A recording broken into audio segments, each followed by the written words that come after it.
স্বাগত ডিবিসি সংবাদের সাথে আছি সুরভি আলম তরুণী। এবারে জানাবো খবরে বিস্তারিত। বিসিবিতে শুরু আমিনুল ইসলাম বুলবুলের যুগ। নতুন সভাপতির দায়িত্ব নিয়েই এই সাবেক অধিনায়ক বললেন এই ডাকের অপেক্ষায় ছিলেন তিনি। বিসিবির সভায় পরিচালকদের সর্বসম্মতিক্রমে সভাপতি হন বুলবুল। সেই সাথে সিনিয়র সহ সভাপতি হয়েছেন নাজমুল আবেদিন ফাহিম ও সহ সভাপতি হয়েছেন ফাহিম সিনহা। বিসিবির জরুরি বোর্ড সভায় হয়েছে সিদ্ধান্ত। গতরাতেই সভাপতি ফারুক আহমেদের পরিচালক পদ বাতিল করে প্রজ্ঞাপন জারি করে জাতীয় ক্রীড়া পরিষদ। এরপরেই এনএসসির 5 কাউন্সিলরের মধ্যে ফারুক আহমেদকে সরিয়ে কাউন্সিলরশিপ দেয়া হয় আমিনুল ইসলাম বুলবুলকে। এই চিঠি পাওয়ার পরেই বোর্ড মিটিং করে বুলবুলের কাউন্সিলরশিপের অনুমোদন দেন ফারুকের প্রতি অনাস্থা জানানো পরিচালকরা। এরপর বোর্ড পরিচালক হিসেবে মনোনয়ন দেয় জাতীয় ক্রীড়া পরিষদ। সভার পর সংবাদ সম্মেলনে বুলবুল বলেন, নির্দিষ্ট সময়ের জন্য নয়, তিনি পর্যাপ্ত সময়ের জন্য কাজ করতে এসেছেন।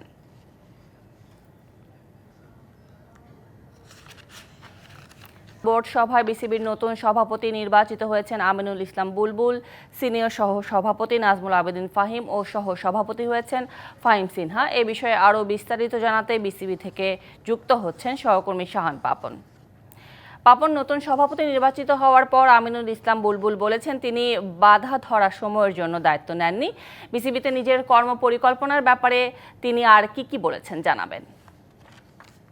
ধন্যবাদ আপনাকে। উনি যেটা বললেন, অর্থাৎ বিসিবির নতুন নবনির্বাচিত সভাপতি আমিনুল ইসলাম বুলবুল যেটা বললেন সেটা হচ্ছে যে তিনি এর আগে এশিয়া অঞ্চল এবং আইসিসির হয়ে গ্লোবাল ক্রিকেটে তিনি কাজ করেছেন, আসলে রুট লেভেলে কাজ করেছেন, যেটাকে আমরা বলি তৃণমূল পর্যায়ে, এবং সেইখান থেকেই আসলে কাজটা শুরু করতে চান বাংলাদেশের ক্রিকেটেও, যেটা আসলে কখনোই হয়ে ওঠেনি, যার কারণেই আসলে আমাদের বাংলাদেশের ক্রিকেটে দেখা যায় পারফরমেন্স সংকট।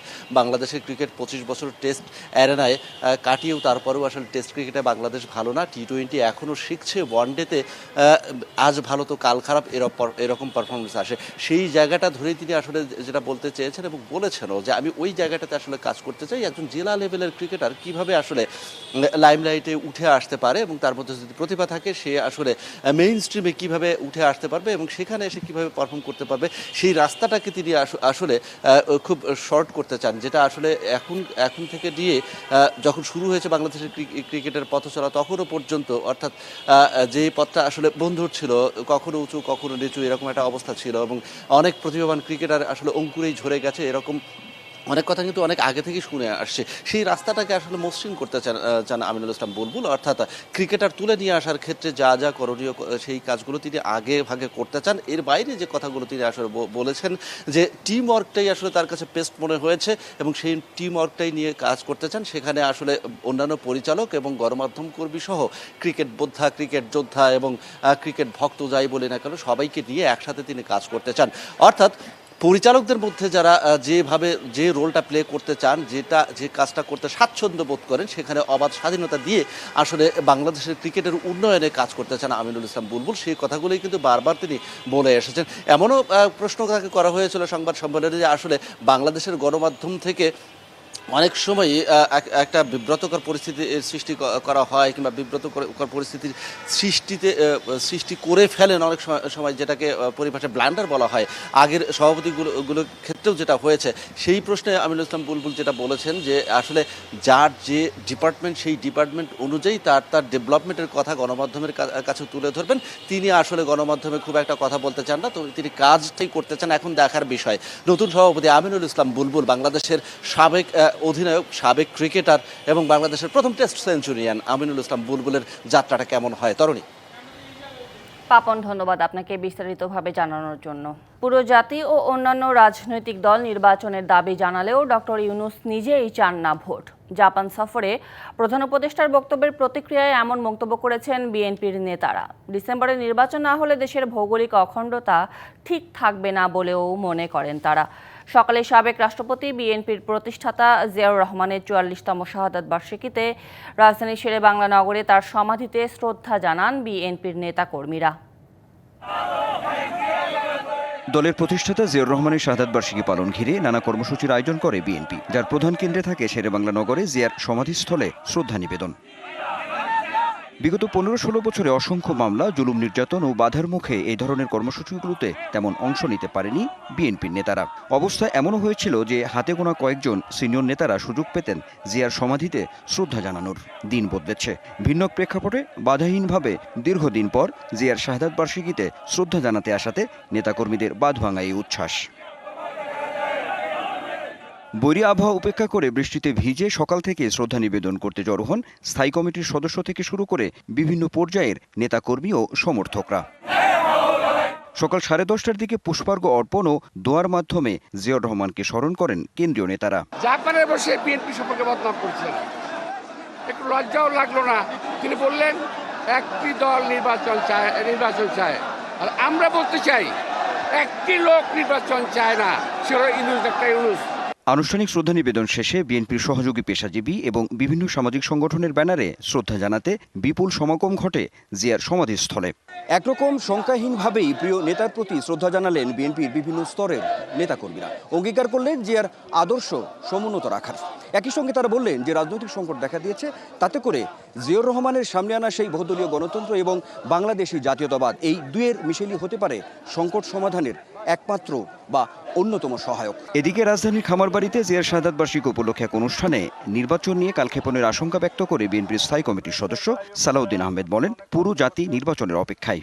সমগ্র জাতি একটি সুষ্ঠু, সুন্দর, নিরপেক্ষ নির্বাচনের জন্য অপেক্ষমান, এটা ওনার বোঝা উচিত। গুলশানে একই উপলক্ষে আরেক অনুষ্ঠানে বিএনপির স্থায়ী কমিটির সদস্য ডক্টর খন্দকার মোশাররফ হোসেন বলেন, জনগণের ভোটের অধিকার ফেরাতে দ্রুত নির্বাচনের কোনো বিকল্প নেই। আজকে বাংলাদেশের মানুষ স্বৈরাচারকে পতন ঘটিয়েছে, কিন্তু এখনো গণতন্ত্র পূর্ণ প্রতিষ্ঠা করতে পারে নাই।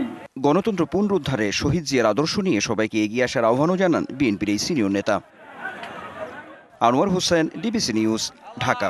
দেশের কোষাগার ও ব্যাংক খালি করে দিয়ে গেছে আওয়ামী লীগ। এ কথা জানিয়ে প্রধান উপদেষ্টা ডক্টর মোহাম্মদ ইউনূস বলেছেন, সেই অবস্থা থেকে ঘুরে দাঁড়ানোর চেষ্টা করছে সরকার। আর এই যুদ্ধে প্রবাসীদেরও কাঁধে কাঁধ মিলিয়ে এগিয়ে আসার আহ্বান জানান তিনি। জাপান সফরের তৃতীয় দিনে টোকিওর বাংলাদেশ দূতাবাসে প্রধান উপদেষ্টা ডক্টর মোহাম্মদ ইউনূস মতবিনিময় সভায় প্রবাসী বাংলাদেশিদের খোঁজ খবর নেন তিনি, শোনেন নানা সমস্যার কথা, দেন বিভিন্ন মতামত। প্রধান উপদেষ্টা জানান, নাগরিক সব সেবা অনলাইন করার সিদ্ধান্ত নিয়েছে সরকার। পাসপোর্ট বা এনআইডির মতো সেবা পেতে প্রবাসীদের আর ঘুরতে হবে না দূতাবাসে। আমরা প্রথম থেকে শুরু করছি যে এখন থেকে সবকিছু অনলাইন হবে। তো অনলাইন যদি বাংলাদেশে হয়, এখানে বন্ধ সুবিধার কিছু নেই, পাসপোর্ট অনলাইন হবে।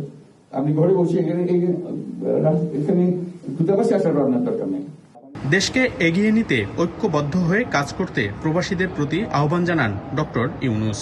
ভবিষ্যতে আরো কত কি করা যায়, যে আমাদের উপরে যেগুলো বলছেন, সে আমাদের অংশটা আমরা অবশ্যই করবো, কিন্তু আপনাদের অংশটা একটু জোরদার করতে হবে। কারণ এখানে আপনারা আসছেন, ব্যবসা কিভাবে বাড়াতে হবে সেটা উদ্যোগ আপনাকে দিতে হবে। ওখান থেকে বসে গিয়ে আমরা ব্যবসার কথা বলতে পারবো না। জানান, আওয়ামী লীগ দেশের ব্যাংক ও কোষাগার খালি করে দিয়ে গেছে, সেখান থেকে ঘুরে দাঁড়ানোর চেষ্টায় সরকার। যখন তারা চলে গেছে, কোষাগার খালি, রেমিটেন্স না আসলে আমরা আসতে পারতাম না। ব্যাংক খালি, ব্যাংকে সব টাকা নিয়ে চলে গেছে, কাজে ব্যাংক খালি, সবকিছু খালি। তো সেই দুর্যোগের অবস্থা থেকে আমরা আস্তে আস্তে আসছি। আপনাদের সমর্থন না পেলে, আপনাদের এই সাহায্য না পেলে বাংলাদেশ উঠে দাঁড়াবার কোনো সুযোগ ছিল না। এ সময় সবাই মিলে এক সমৃদ্ধ বাংলাদেশ গড়ার প্রত্যয়ের কথা জানান প্রধান উপদেষ্টা। নতুন বাংলাদেশ গড়ার যুদ্ধে যেন সারা বিশ্বই চষে বেড়াচ্ছেন প্রধান উপদেষ্টা ডক্টর মোহাম্মদ ইউনূস। আর এই যুদ্ধে যেন কাঁধে হাত রেখেই বাংলাদেশের পাশে দাঁড়ালো জাপানও। বিশ্লেষকরা বলছেন, সবার সম্মিলিত চেষ্টা আর এমন সমর্থন থাকলে বিশ্বের বুকে যেন নতুন করেই নিজের পরিচয় লিখতে যাচ্ছে বাংলাদেশ। মনিরুল সোহাগ, ডিবিসি নিউজ, টোকিও, জাপান। এদিকে বাংলাদেশকে $100 কোটি ঋণ ও অনুদান দেবে জাপান, যা বাজেটে সহায়তা, পরিবেশ ও রেলপথের উন্নয়নে ব্যবহার করা হবে। শুক্রবার জাপানের টোকিওতে প্রধান উপদেষ্টা ও জাপানের প্রধানমন্ত্রীর দ্বিপক্ষীয় বৈঠকে এই সংক্রান্ত 6টি চুক্তি ও সমঝোতা স্মারক সই হয়েছে। এছাড়াও মিয়ানমারের বাস্তুচ্যুত রোহিঙ্গাদের টেকসই ও নিরাপদ প্রত্যাবাসনের পক্ষে মত দেয় জাপান। এদিন প্রধান উপদেষ্টা অধ্যাপক ডক্টর মোহাম্মদ ইউনূসকে সম্মানসূচক ডক্টরেট ডিগ্রি দিয়েছে জাপানের সোকা বিশ্ববিদ্যালয়। পরে প্রধান উপদেষ্টার প্রেস সচিব বলেন, মহেশখালী মাতারবাড়ি অঞ্চল নিয়ে মাস্টার প্ল্যানে বাংলাদেশের পাশে থাকার আশ্বাস দিয়েছে জাপান। জানান, বাংলাদেশের নির্বাচন এবং ভোটার রেজিস্ট্রেশনে সহায়তা করবে টোকিও।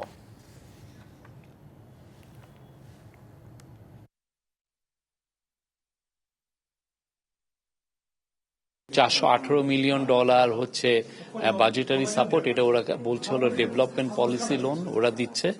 আর হচ্ছে ঈশ্বরদী, জয়দেবপুর টু ঈশ্বরদী, এটা খুবই আমাদের ইম্পর্টেন্ট একটা রেলওয়ে লাইন।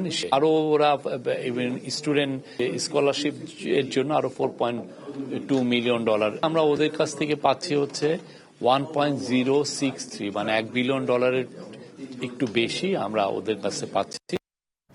তথ্য উপদেষ্টা থাকার সময় নাহিদ ইসলামের জাতীয় পরিচয়পত্র 6 দিনের জন্য লক করেছিল নির্বাচন কমিশনের জাতীয় পরিচয়পত্র অনুবিভাগ। অভিযোগ ছিল, সামাজিক যোগাযোগ মাধ্যমে ভণ্ড বাবা নামে একটি গ্রুপে নাহিদের এনআইডি ব্যবহার করে তথ্য পাচার করা হচ্ছিল বিদেশে।